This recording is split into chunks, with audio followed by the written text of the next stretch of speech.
அவள் அவ்வளோ சந்தோஷமாக இருந்து நான் பார்த்ததே இல்லை தெரியுமா. நான் இல்லாமல் கூட அவள் அவ்வளோ சந்தோஷமாக இருக்காங்கிறத என்னால் ஏற்றுக்கவே முடியல.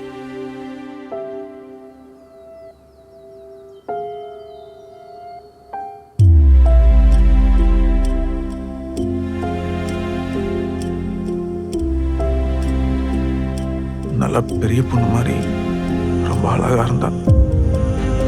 நான் இல்லைங்கிறது அவளை எந்த விதத்துலையும் பாதிக்கலை.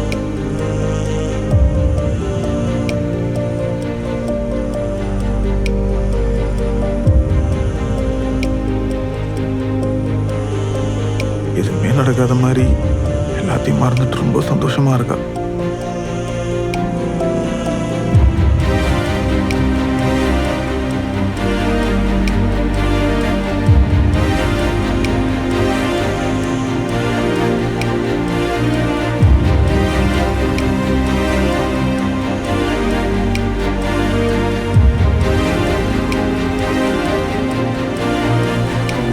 என்னாலதான் மறக்க முடியல போல.